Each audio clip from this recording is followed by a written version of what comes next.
سمجھے بات کو؟ لوگوں کا تعامل چلا آ رہا ہے، لوگ اس پہ عمل کرتے ہیں جی. تو یہ حجت ہے یا حجت نہیں، ذہن میں رکھنا، یہ بھی حجت ہے. پھر اعتراض بنا نا کہ اصول تو 7 ہوں گے، تم نے 4 بولے، اعتراض بنا نہیں. جعفری توجہ نہیں ہے آپ کی جی، توجہ رکھیں. ابھی کیا سمجھا ہے، دوبارہ سمجھے توجہ سے. اعتراض یہ کہ یہ جو حصر ہے 4 میں، ہم اس کو تسلیم نہیں کرتے، اس لیے کہ شرائع من قبلنا وہ ہمارے حق میں حجت ہے یا حجت نہیں.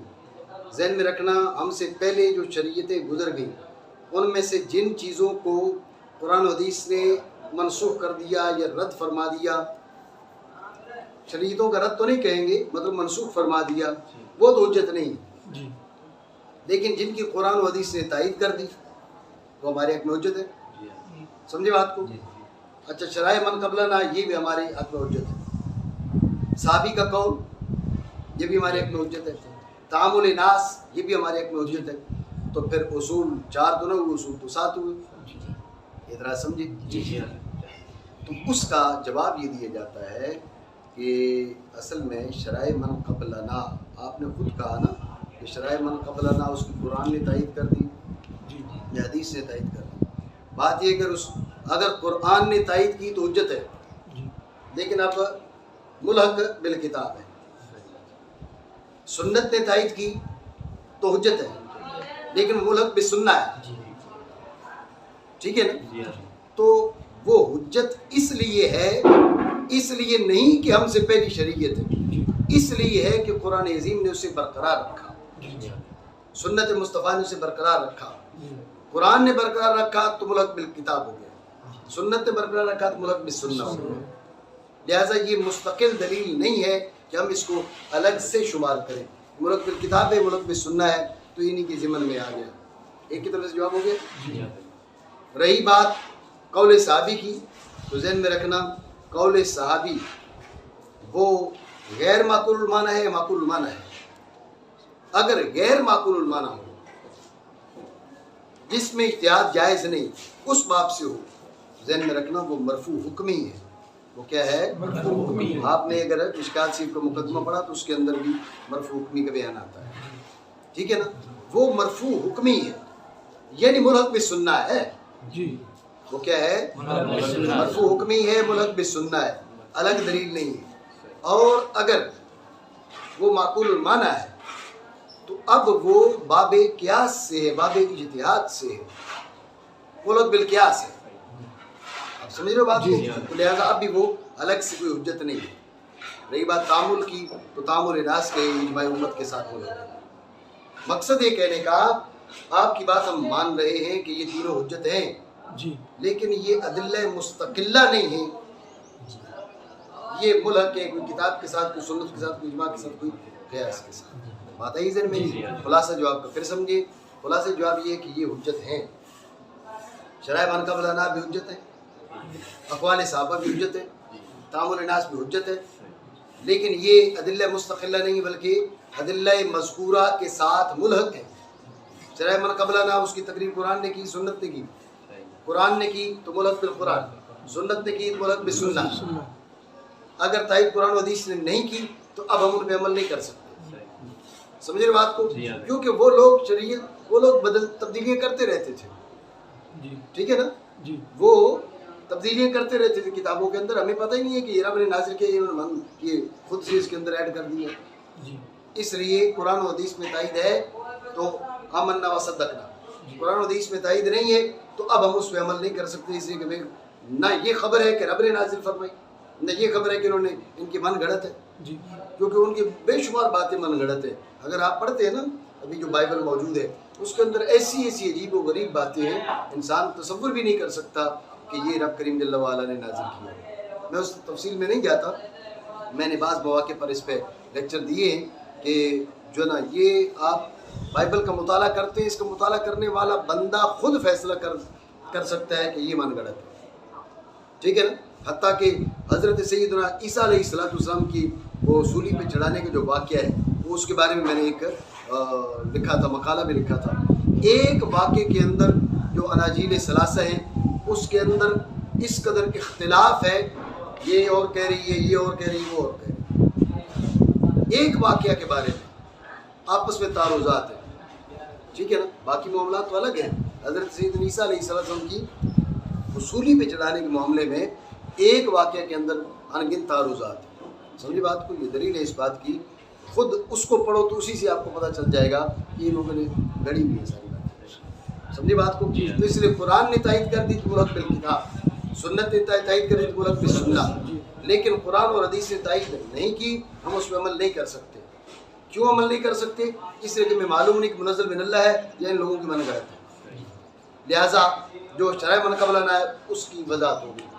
صحابی کا قول وہ معقول المعنی غیر معقول المعنی ہے، اگر غیر معقول المعنی ہو تو ہم اسے رد نہیں کریں گے، وہ مرفوع حکم ہی ہے، لہٰذا ملک بالسنہ، سمجھے، اور معقول المعنی ہے تو وہ باب اجتہاد و قیاس میں داخل ہے، ٹھیک ہو گیا۔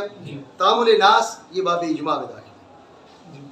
تو خلاصے جواب یہ ہے، یہ تینوں باتیں حجت ہیں، لیکن یہ حجج مستقلہ نہیں ہے، یہ حجج سابقہ، حجج مذکورہ ان کے ساتھ ملحق ہے، اس لیے ہم نے ان کو الگ سے شمار نہیں کیا۔ بات سمجھے نہیں سمجھے؟ یہ گزشتہ جو انہوں نے کہا بھائی ان اصول الشرع ثلاثۃ الکتاب والسنۃ واجماع الامۃ والاصل الرابع القیاس المستنبط من هذه الاصول، اس سے متعلق ہماری گفتگو ہو چکی ہے۔ بات سمجھے نہیں سمجھے؟ ٹھیک ہو گیا؟ پھر آپ غور کیجیے گا تو جو ہے نا جی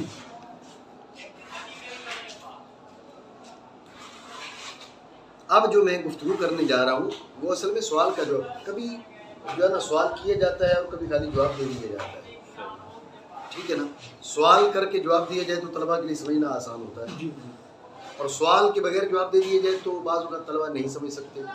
علامہ جامی ہے نا رحمۃ اللہ تعالیٰ علیہ، یہ سوال کے بغیر ہی جواب دے دیتے ہیں، اس وجہ سے بسا اوقات سمجھنا دشوار ہوتا ہے۔ لیکن استاد گرامی استاد غلام محمد توسوی صاحب رحمۃ اللہ تعالیٰ علیہ، آپ تو ایک ایک بات کی علت بیان کرتے، یہ لفظ کیوں لائے، یہ فلاں بات کا جواب ہے، یہ جو لفظ ہے یہ فلاں بات کا جواب ہے، ایک ایک چیز کے بارے میں استاد صاحب رحمۃ اللہ تعالیٰ نے بتایا، آپ سمجھ رہے ہیں بات؟ لہٰذا یہی ہوتا ہے حل کتاب، ایک ہے فن کا افہام اور ایک ہے کتاب کا افہام، ٹھیک ہے، آپ فن سمجھتے ہو تو اس کا یہ مطلب نہیں کہ کتاب اچھی حل کر لیتے ہیں، آپ کتاب اچھی حل کر لیتے ہو تو اس کا یہ مطلب نہیں کہ فن اچھا جانتے ہیں، سمجھے بات کو۔ کامل وہ ہے کہ جو فن بھی اچھا جانے اور کتاب بھی اچھی حل کرے۔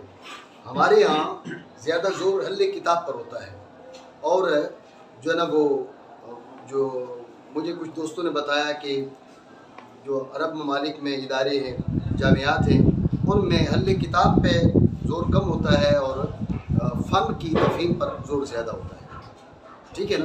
تو میں یہ سمجھتا ہوں کہ سب سے بہتر طریقہ یہ ہے کہ تفہیم فن بھی ہو اور تفہیم کتاب بھی ہو، دونوں ہو، سمجھ رہے ہو بات کو، یہ کامل طریقہ ہے۔ بہرحال تو اب غور کریں کہ سوال یہ آگے عمل کتاب کی تعریف کر رہے ہیں نا، تو سوال یہ ہے کہ یہ سب سے پہلے کتاب کو کا ذکر کیوں کر رہے ہیں؟ ادلہ چار ہے نا، کتاب، سنت، اجماع، قیاس، ٹھیک ہے نا، تو پھر سب سے پہلے کتاب کی بات کیوں؟ سوال سمجھے نہیں سمجھے؟ یہ سوال ہے، اسی کا میں جواب دینے جا رہا تھا بغیر سوال کے، پھر میں نے کہا بھائی سوال تمہیں بتا دوں تاکہ تمہیں بات اچھی طرح سمجھ لیں۔ اس کا جواب یہ ہے کہ اصل میں جو کتاب اللہ ہے اس کی حجیت میں کسی قسم کا کوئی اختلاف نہیں، سنت، اجماع، قیاس، اس کے بارے میں بعض لوگوں کو کلام ہے، سمجھے بات کو، تو جن کو سنت کی حجیت میں کلام ہے وہ ان کو تو ہم درست عقیدے والا نہیں سمجھتے، سمجھ رہے بات کو، لیکن پھر بھی کلام کرنے والے تو ہیں نا، کلمہ گویان ہو کر بھی ان کو کلام ہے سنت کی حجیت میں، اجماع کی حجیت میں، قیاس کی حجیت میں، لیکن کلمہ گویان میں سے کسی کو کتاب اللہ کی حجیت میں کوئی کلام نہیں ہے، اس لحاظ سے کتاب اشرف ہے، بات سمجھے، ایک وجہ۔ دوسری وجہ یہ ہے کہ کتاب اللہ کلام الہی ہے، سمجھ رہے ہو، رسول اللہ صلی اللہ علیہ وسلم کی کلام بھی وحی الہی ہے لیکن کلام رسول ہے، وحی الہی ہے لیکن الفاظ رسول اللہ صلی اللہ علیہ وسلم کی ہے، کلام رسول اللہ صلی اللہ علیہ وسلم کی ہے. سمجھے بات کو؟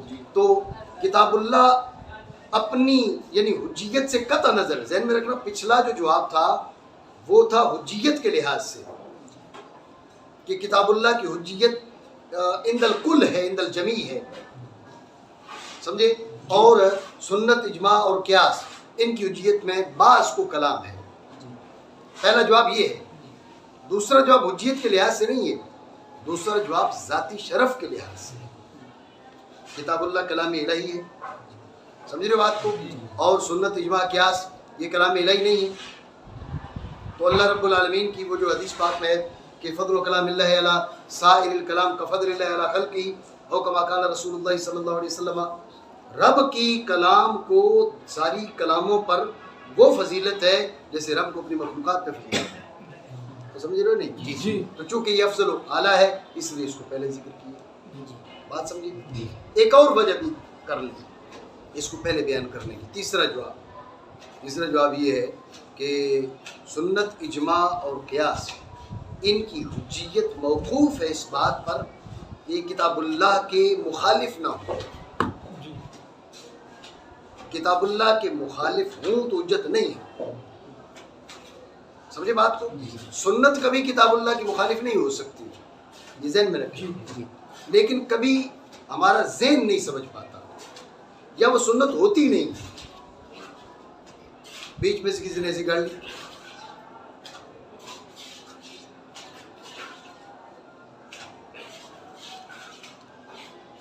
بات آپ سمجھے نہیں؟ ٹھیک ہے. تو یہ حقیقت میں جو سنت ہے، جو واقعی سنت ہے، وہ کتاب اللہ کی معارض ہو ہی نہیں سکتی، مخالف ہو ہی نہیں سکتی. لیکن کبھی ہمارا فہم اس کا قصور ہوتا ہے، اور کبھی بیچ میں کوئی شخص ہے جس نے وہ حدیث کر لی ہے اور کبھی گھڑی نہیں ہوتی. بات سمجھے نا دھیان سے. ہوتا یہ ہے کہ روایت بالمعنی یہ بکثرت اس کا وجود ہے. روایت بالمعنی جائز ہے جائز نہیں، یہ اختلاف اپنی جگہ پر ہے. لیکن اگر آپ عملی طور پر دیکھیں تو روایت بالمعنی بکثرت موجود ہے. تو اب کسی صحابی نے یا تابعی نے روایت بالمعنی کر دی، لیکن جو معنی وہ سمجھے تھے وہ معنی مراد نہیں تھا، جس وجہ سے بظاہر تعارض آ گیا. میری بات سمجھ رہے ہو نہیں؟ ایسے ہوتا ہے، مطلب ہو سکتا ہے، ہوتا ہے نہیں نہ کہیں، ایسا ہو سکتا ہے. لہذا تو سنت ہے، اجماع ہے، قیاس ہے، اس کی حجیت موقوف ہے اس بات پر کہ کتاب اللہ کے مخالف نہ ہو. اچھا، کتاب اللہ کی حجیت کسی بات پہ موقوف نہیں ہے. سمجھ رہے بات کو؟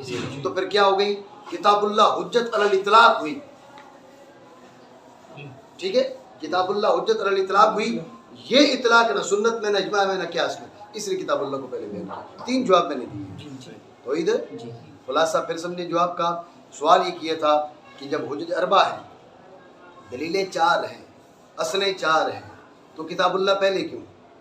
یہ سوال وجہ ہے. تو اس کا جواب یہ ہے، پہلی وجہ ہم نے بیان کی کہ کتاب اللہ کی حجیت میں کسی کو کوئی اختلاف نہیں. کتاب اللہ کی حجیت جتنے کلمہ گویان ہیں سب کے بیچ متفق علیہ ہے. سمجھ رہے بات کو؟ اس لیے کتاب اللہ کی حجیت میں کوئی کلام نہیں ہے. سنت کی حجیت میں بعض کو کلام ہے، وہ ان کی کلام ساقط ہے، ہماری نظر میں اس کی کوئی حیثیت نہیں ہے. کلام تو ہے نا، کلمہ گویان اپنے آپ کو وہ شمار کرتے ہیں تو پھر بھی کلام کرتے ہیں. اجماع کی حجیت میں کلام ہے، قیاس کی حجیت میں کلام ہے، لیکن کتاب اللہ کی حجیت میں کوئی کلام نہیں. تو سنت، اجماع اور قیاس بھی حجت، کتاب اللہ بھی حجت، لیکن کتاب اللہ کی حجیت متفق علیہ برخلاف سنت، اجماع اور قیاس کی. چونکہ اس کی حجیت متفق علیہ تھی اس لیے اس کو پہلے بیان کیا. سمجھو؟ دوسرا جواب یہ ہے کہ کتاب اللہ کے ہے وہ اشرف ہے سب سے. فضل کلام اللہ علی سائر الکلام فضل اللہ علی خلقہ او کما قال رسول اللہ صلی اللہ علیہ وسلم. یہ کلام الہی ہے اور سنت بھی وحی الہی ہے، کلام الہی نہیں ہے. سمجھے بات کو؟ اجماع اور قیاس یہ بھی کلام الہی نہیں ہے. تو یہ کلام الہی ہے، سب سے افضل و اعلیٰ ہے، سب سے اشرف ہے.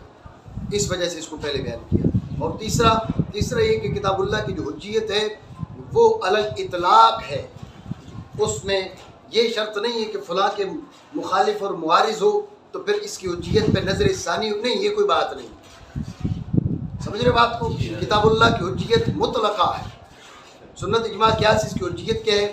اس پہ موقوف ہے کہ کتاب اللہ کے مخالف نہ ہو. سنت کتاب اللہ کے مخالف ہو ہی نہیں سکتی، ہوتی ہی نہیں. سمجھ رہے بات کو؟ لیکن اگر بظاہر ہمیں کوئی تعارض نظر آئے تو اس کا میں نے سبب آپ کو بیان کیا. کبھی ہمارے فہم کا قصور ہے، کبھی وہ حدیث من گڑت ہوتی ہے، اور کبھی حدیث صحیح ہوتی ہے، من گڑت نہیں ہوتی. راوی نے روایت بالمعنی کر دی. جب روایت بالمعنی کر دی تو ہم یہ سمجھیں کہ یہ بظاہر معارض ہے قرآن عظیم کی. حقیقت میں تعارض ہو ہی نہیں سکتا. میری بات سمجھیو. تو یہ تین جواب دیے ہیں کہ بھئی یہ کتاب اللہ کی جو حجیت ہے، کتاب اللہ کو پہلے کیوں بیان کیا؟ نہیں سمجھ ساجد ہے وہ جو ہے نا، ہے نا. ایک اور لطیف بات بتاتا ہوں. یہ جو دوسرا جواب یہ پہلے نمبر پہ ہونا چاہیے تھا نا جی. بھائی ذاتی شرف پہلے ہوتا ہے نا، تو ذاتی شرف پہلے بیان کرنا چاہیے تھا. لیکن پہلے جواب میں نے کیا دیا کہ بھئی کتاب اللہ کی حجیت جو ہے اس میں کوئی کلام ہی نہیں ہے، باقیوں کی حجیت میں کلام ہے. تو ترتیب کے لحاظ سے سوال یہ میری کلام پہ سوال ہو سکتا ہے. جو دوسرا جواب ہے پہلے نمبر پہ ہونا چاہیے. سمجھے سوال؟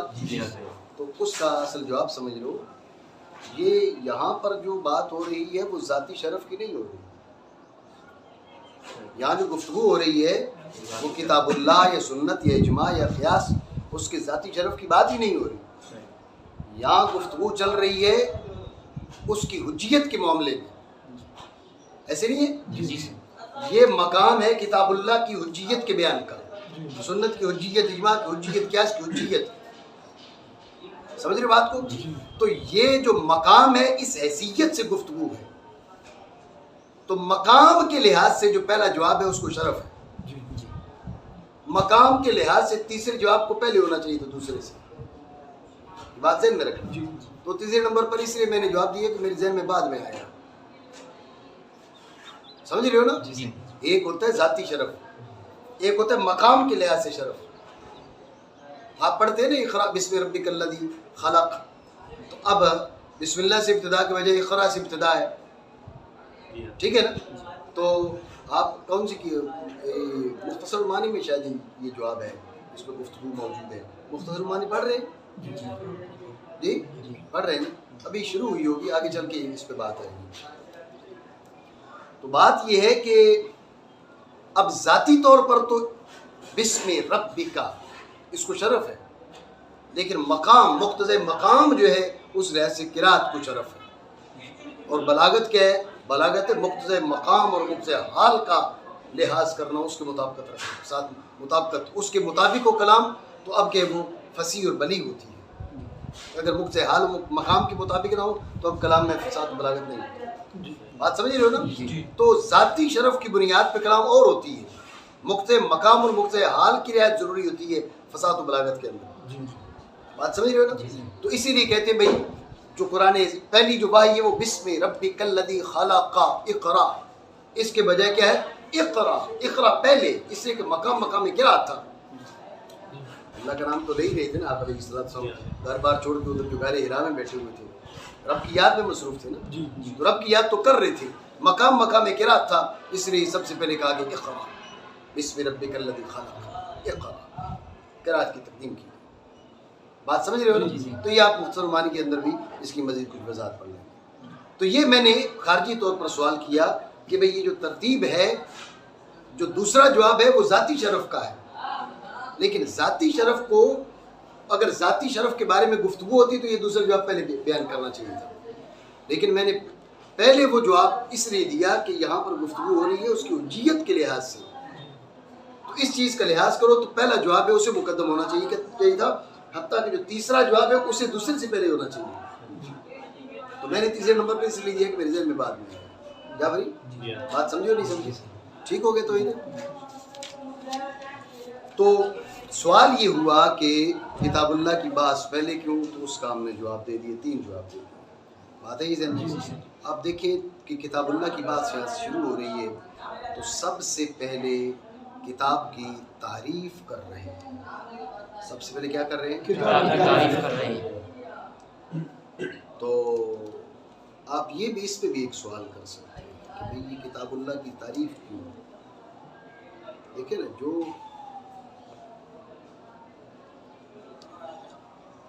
علم و فن ہے، توجہ ہے نا ساجد؟ ہے نا توجہ؟ صحیح.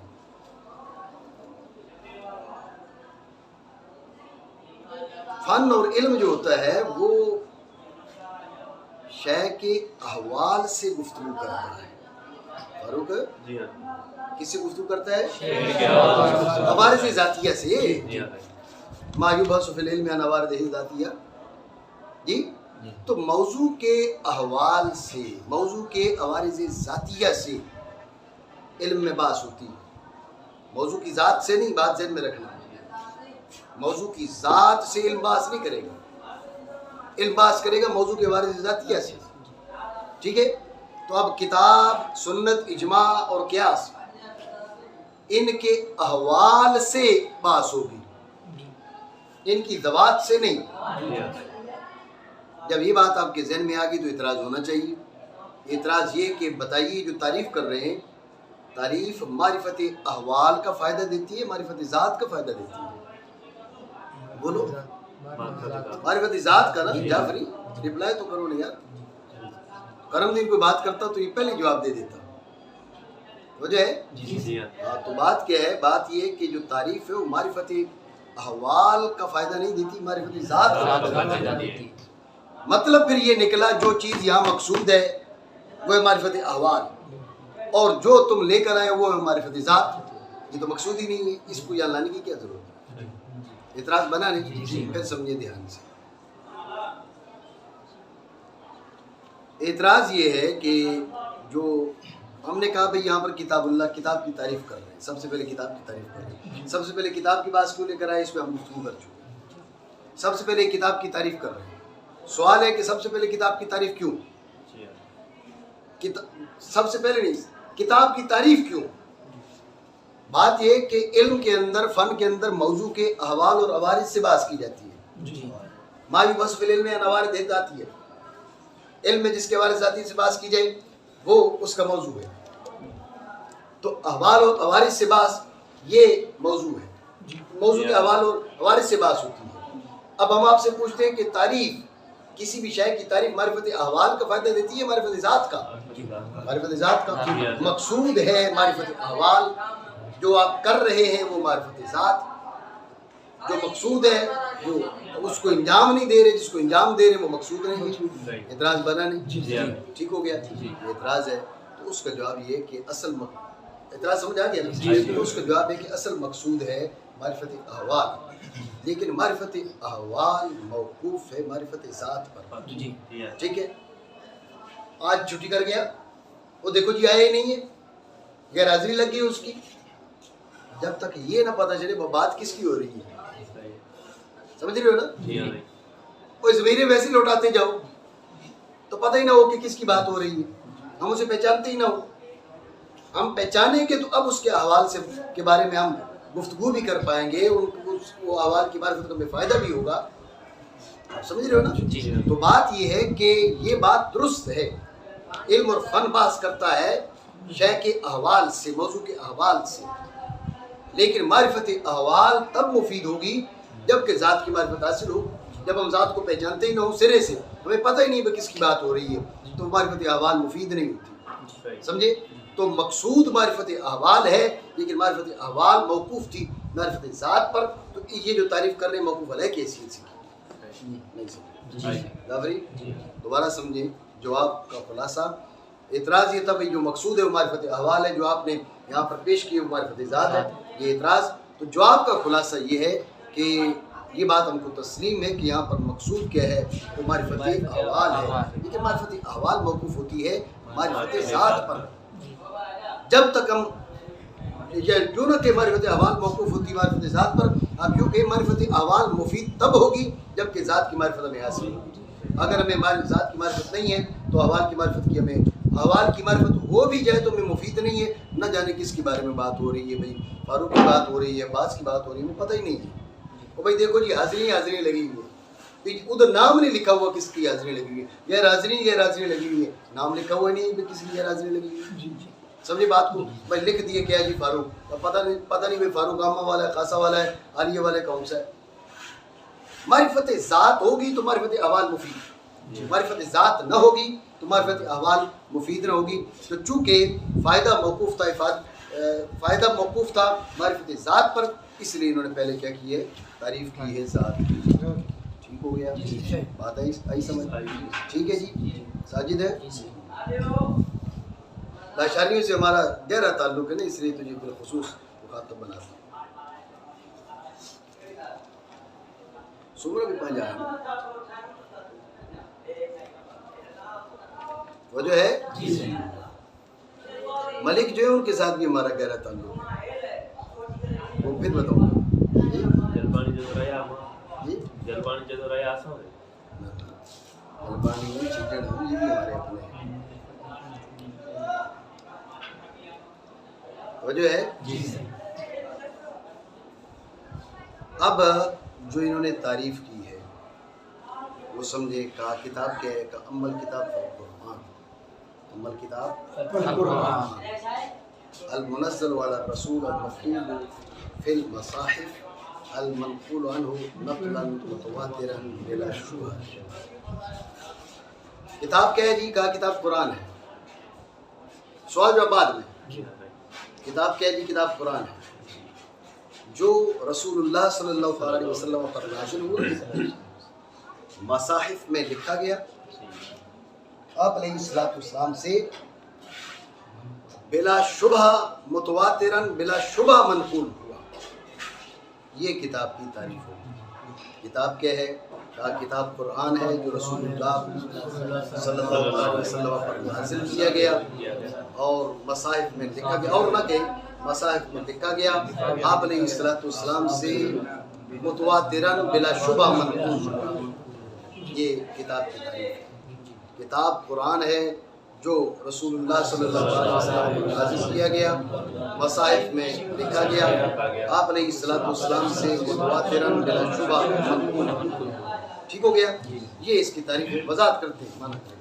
بل کتاب قرآن ہے جو نازل کیا گیا رسول پر لکھا گیا، مصاحف میں منقول ہوا آپ سے بطور نقل متواتر بغیر کسی شبہ کے. یہ خلاصہ تعریف کا. سمجھے بات کو؟ جنس فصل سمجھ لیں اور مزید گفتگو کریں. ذہن میں رکھیں کہ ام الکتاب فالقرآن، ام الکتاب فالقرآن، یہ جو ہے القرآن، یہ تعریف لفظی ہے. یہ کیا ہے؟ یہ تعریف لفظی ہے. اعتراض جواب میں بھی اس کا بیان آ جائے گا. فی الحال جنس فصل سمجھانے لگا ہوں تو اس لیے بات سمجھیں. یہ تعریف لفظی ہے. اگر تعریف لفظی آپ کے ذہن میں ہو تو شرح تہذیب میں ہم نے پڑھا تھا کہ بلفظ اشہر مرادف. ٹھیک ہے، بلفظ اشہر مرادف.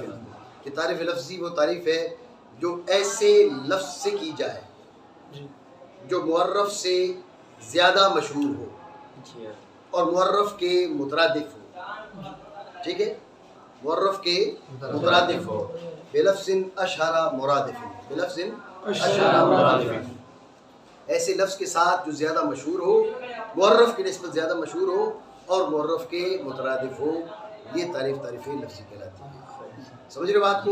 اب بتاؤ کتاب اور قرآن میں قرآن زیادہ مشہور نہیں؟ جی. جب ہم نے کہا نا کتاب لے کے آؤ تو کتاب سے مراد کلام الہی بھی ہوتی ہے، لیکن اور جانبوں کی طرف بھی ذہن جا سکتا ہے. لیکن جب کہا قرآن لے کے آؤ تو اب کوئی اور کہیں اور ذہن نہیں جائے گا. تو یہ بلفظ اشہر مرادف ہے، لہٰذا یہ تعریف لفظی ہے. تعریف حقیقی کی ابتدا یہاں سے ہو رہی ہے. المنزل علی الرسول المکتوب فی المصاحف المنقول عنہ نقلا متواترا بلا شبہ.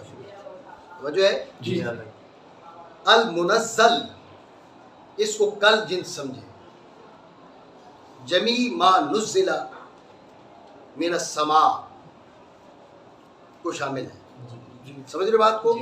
جمیع ما نزل من السماء منزل ہے نا، المنزل یہاں سے تعریف حقیقی کی ابتدا ہو رہی ہے، سمجھ رہے بات کو؟ توجہ رکھیں، المنزل جمیع ما نزل من السماء کو شامل ہے، اس یہ درجہ جنس میں ہے، بھائی سمجھ رہے ہو نہیں؟ ٹھیک ہے نا؟ کافیہ میں آپ نے پڑھا الکلمۃ لفظ وذیل ایمان المفرد، تو لفظ کیا ہے؟ یہ درجہ جنس میں ہے، سارے الفاظ کو شامل ہے، مہمل کو، موضوع کو، مرکب کو، مفرد کو، وغیرہ وغیرہ، سمجھے بات کو؟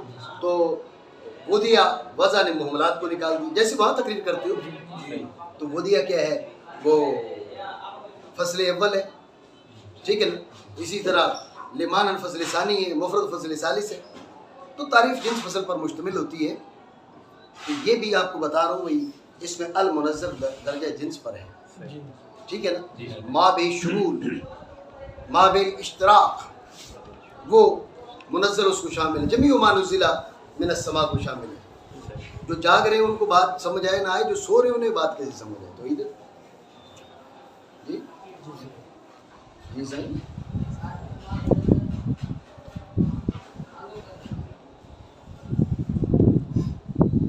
وہ جو ہے صحیح نہیں ہے، جن کو نیند آ رہی ہے وہ زور سے بولیں۔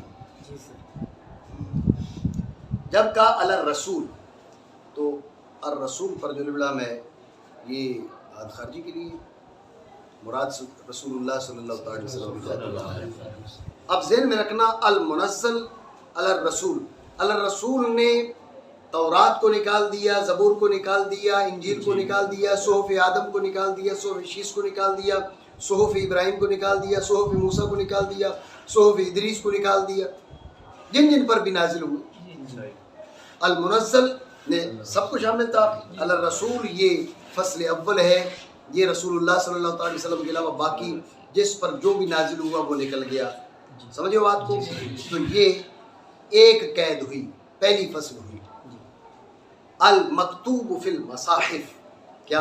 المکتوب فی المصاحف، المکتوب فی المصاحف، ذہن میں رکھنا رسول اللہ صلی اللہ علیہ وسلم سے پر جو نازل ہوا، ابھی ہم بات کر رہے تھے جو سنت رسول ہے، یہ بھی وحی الہی ہے، یہ بھی منزل ہے، سمجھ رہے بات کو؟ یہ بھی منزل ہے، حدیث قدسی بھی منزل ہے، قرآن بھی منزل ہے، لیکن آپ دیکھیں حدیث قدسی مکتوب فی المصاحف ہے نہیں ہے نا، اور حدیث مصطفیٰ مکتوب فی المصاحف ہے نہیں ہے۔ المکتوب فی المصاحف نے کیا کیا؟ وہ حدیث قدسی کو نکال دیا، حدیث مصطفیٰ کو نکال دیا، توجہ ہے؟ یہ دوسری قید ہو گئی۔ ذہن میں رکھیں کہ قراءات کچھ ہیں متواترہ، کچھ ہیں مشہورہ، کچھ ہیں شاذہ، سمجھے بات کو؟ جب کن المنقول عنہ نقلا متواترا، المنقول عنہ، اب قراءات مشہورہ بھی نکل گئی، قراءات شاذہ بھی نکل گئی، سمجھے بات کو؟ قراءات اور بھی دیکھیں نا، ایک تو وہ مصحف ہے جس کے اوپر سارے تمام اہل ایمان، تمام صحابہ ان کا اتفاق تھا، حضرت ابی کا بھی مصحف تھا، عبداللہ ابن مسعود کا بھی مصحف تھا، اور میں نے شاید آپ کو پہلے بتایا کہ رسول اللہ صلی اللہ علیہ وسلم کے وصال کے بعد سب سے پہلے جمع قرآن حضرت مولا علی نے کیا، چپ کر گئے ناصری،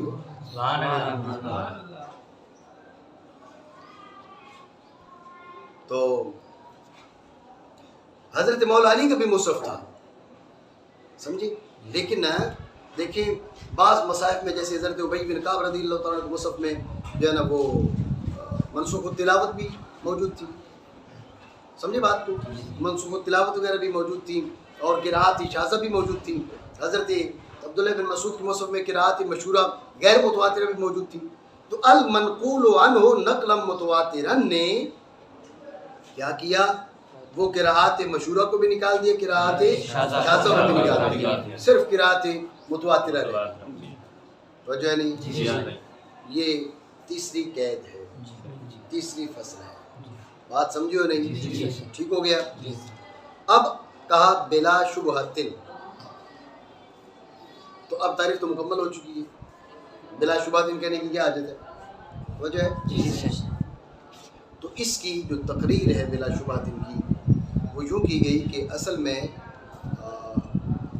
بلا شبہ ان کی دو حیثیتیں ہیں، ایک جمہور کے لحاظ سے اور ایک امام خصاف کے لحاظ سے۔ جمہور کے نزدیک یہ محض تاکید ہے، اور تعریف تاکیدی جملے پر، تاکیدی لفظ پر مشتمل ہو، اس میں کوئی بود نہیں۔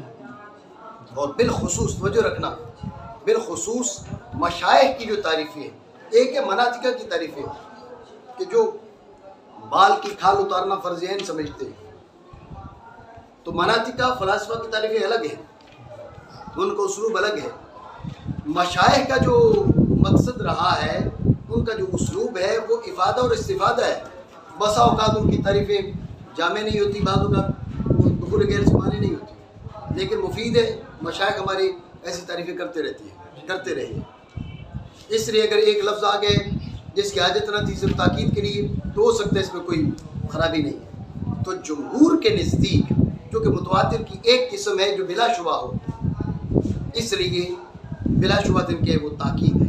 خصاف رحمہ اللہ تعالیٰ فرماتے ہیں متواتر کی دو قسمیں، ایک بلا شبہ اور ایک جس میں شبہ ہو، جسے مشہور کہتے ہیں۔ مشہور تو خصاف رحمہ اللہ تعالیٰ مشہور کو بھی متواتر کی قسم شمار کرتے ہیں۔ تو اب المنقول عنہ نقلا متواترا نے قراءات شاذہ کو نکالا ہے، مشہورہ کو نہیں نکالا خصاف علیہ رحمہ کے نزدیک۔ تو بلا شبہ جو ہے امام خصاف رحمہ اللہ تعالیٰ کے نزدیک کیا ہے، یہ قید رابع بن جائے گی، فصل رابع بن جائے گی، اس سے قراءت مشہورہ نہیں۔ میری بات سمجھو جعفری صاحب؟ ٹھیک ہو گیا؟ خلاصہ اس جنس فصل کا ایک بار پھر سمجھیں۔ اما الکتاب، اس سے تعریف شروع ہو رہی ہے۔ فالقرآن، یہ تعریف لفظی ہے۔ تعریف حقیقی کی جو ابتدا ہے المنزل علی رسول سے ہو رہی ہے، ٹھیک ہے۔ المنزل یہ درجہ جنس میں ہے، کل جنس ہے، جمیع ما نزل من السماء کو شامل ہے۔ علی رسول جو ہے قید اول ہے، رسول اللہ صلی اللہ علیہ وسلم کے علاوہ دیگر انبیاء پر جو کچھ بھی نازل ہوا اس سے یہ علی رسول کی قید سے وہ سارے کے سارا نکل گیا، ٹھیک ہے۔ یہ قید اول ہے۔ پھر آپ علیہ الصلوۃ والسلام پر جو نازل ہوا، حدیث قدسی بھی ہے، حدیث رسول بھی ہے، اور جو ہے قرآن عظیم بھی ہے۔ قرآن عظیم کی آیات جو منسوخۃ التلاوت ہے وہ بھی ساری کی ساری، جب کہ المنقول المکتوب فی المصاحف، کیا کہا؟ المکتوب فی المصاحف۔ تو اب جو ہے نا وہ نکل گئی، حدیث قدسی نکل گئی اور حدیث رسول نکل گئی، اور آیات منسوخۃ التلاوت وہ ساری نکل گئی۔ سمجھو بات کو؟ لیکن قراءات مشہورہ بھی ابھی داخل ہے، قراءات شاذہ بھی داخل ہے، قراءات متواترہ بھی داخل ہے۔ جب کہ المنقول عنہ نقلا متواترا، المنقول عنہ نقلا متواترا ذہن میں رکھنا۔ اب قراءات مشہورہ بھی نکل گئی، قراءات شاذہ بھی نکل گئی، کیونکہ وہ درج تھی مصاحف میں، وہ جو ہے نہیں ہے وہ مصحف ابی بن مسعود میں، مصحف ابی بن مسعود نہیں، ابی بن کعب۔ خالی جی کرتے ہو، بندہ کو لفظ غلط بولتا ہے تو سامنے سے بتاتا تو جی، ہر بات پہ جی نہیں کی جاتی۔ ابی بن مسعود نہیں، ابی بن کعب ہے، ٹھیک ہے، اور عبداللہ بن مسعود ہے۔ تو عبداللہ بن مسعود کے مصحف میں، ابی بن کعب کے مصحف میں قراءت متواترہ موجود ہے، قراءت مشہورہ موجود ہے، قراءت شاذہ موجود ہے۔ المنقول عنہ نقلا متواترا، اس نے کیا کیا؟ اس نے قراءت مشہورہ کو نکال دیا، قراءت شاذہ کو نکال دیا۔ یہ قید ثالث ہے، فصل ثالث ہے، ٹھیک ہو گیا؟ آپ کہیں گے پھر بلا شبہۃ، تعریف تو مکمل ہو گئی ہے، تو بلا شبہۃ اس کو لانے میں کیا حکمت ہے، کیا فائدہ ہے؟ تو آپ سمجھیے گا دھیان سے۔ بات یہ ہے کہ بلا شبہۃ اس کی دو حیثیتیں، ایک جمہور کے نزدیک اور ایک امام خصاف رحمہ اللہ تعالیٰ کے نزدیک۔ جمہور کے نزدیک متواتر کی ایک ہی قسم ہے بلا شبہ، تو جمہور کے نزدیک بلا شبہ صرف تاکید ہے، وجہ ہے نہیں۔ اور یہ آپ اعتراض نہیں کر سکتے بتاکید کیوں کی۔ بات یہ کہ تعریف کے اندر کوئی ایسا لفظ ہو جو صرف تاکید پر مشتمل ہو تو اس میں کوئی حرج نہیں۔ بالخصوص ہمارے مشائخ کے نزدیک جو صرف افادہ اور استفادہ پر نظر رکھتے تھے، ٹھیک ہے نا، یہ مناطق کے جو دقائق اور جو ہے نا یہ بال کی کھال اتارنے والا سلسلہ، مشائخ اس کا ارتکاب نہیں کرتے تھے۔ بے شمار تعریفیں ان کی جو جامع نہیں ہیں، بے شمار تعریفیں جو دخول غیر سے معنی نہیں ہیں، لیکن فائدہ ہے وہ تعریف کر دیا۔ سمجھے بات کو؟ تو لہٰذا اگر ایک لفظ جو ہے وہ تاکید زائد پر مشتمل ہے تو اس میں کوئی حرج نہیں ہے، ایسا ہو سکتا ہے، ٹھیک ہے۔ خصاف رحمہ اللہ تعالیٰ چونکہ متواتر کی دو قسمیں بھی شمار کرتے ہیں، ایک بلا شبہ اور ایک جس میں شبہ ہو، یعنی مشہور بھی متواتر کی قسم ہے امام خصاف کے نزدیک۔ تو اب المنقول عنہ نقلا متواترا یہ شامل ہے قراءات مشہورہ کو، اس سے صرف شاذہ نکلی ہیں، مشہورہ نہیں نکلی۔ تو بلا شبہ نے کیا کیا؟ یہ قراءات مشہورہ کو نکال دی خصاف کے نزدیک۔ تو جمہور کے نزدیک یہ تاکید ہے اور امام خصاف کے نزدیک یہ تاکید نہیں ہے بلکہ یہ قید رابع ہے، فصل رابع ہے. میری بات سمجھ ٹھیک ہو گیا؟ لیکن یہ ذہن میں رکھنا، یہ جو تقریر ہے یہ اس تقدیر پر ہے کہ آپ المصاحف پر جو الف لام ہے یہ برائے عاد خارجی نہ بنائیں. ٹھیک ہے نا؟ برائے عاد خارجی نہ بنائیں. کسی بھی مصحف میں، مصحف عبداللہ بن مسعود ہو، مصحف ابی بن کعب ہو، مصحف مولا علی ہو، یا کوئی بھی مصحف ہو، سمجھ رہے بات کو؟ تو اب کیا اگر یہ المنقول عنہ نقل متواتر، یہ قید ثالث ہم نے اس کو بنایا، بات سمجھے نہیں؟ اگر المصاحف پر الف لام ہو برائے عاد خارجی اور مراد مصاحف قراء سبع، وجہ ہے؟ اب ذہن میں رکھنا مصاحف قراء سبع اسی سے قرات متواترہ بھی، قرات شاذہ بھی نکل گئی، مشہورہ بھی نکل گئی. نہیں سمجھے؟ کیونکہ قراء سبع کے جو مصاحف ہیں ان کے اندر قرات مشہورہ اور شاذہ نہیں ہے، صرف قرات متواترہ ہے. تو تعریف مکمل ہو گئی ہے المصاحف پر. آپ کہو گے پھر المنقول، یہ زیادہ وضاحت کے لیے، مزید وضاحت کرنے کا، سمجھ رہے ہو نہیں؟ بات ہے ذہن میں. آج کے لیے اتنا کافی ہے، مزید انشاءاللہ اس پہ تعریف پہ مزید گفتگو کریں. ٹھیک ہے جی ملک صاحب؟ برال کتاب تو قرآن ہے جو نازل کیا گیا رسول اللہ صلی اللہ علیہ وسلم، لکھا گیا مصاحف میں، منقول ہوا آپ سے بطور نقل متواتر بغیر کسی شبہ. ٹھیک ہو گیا؟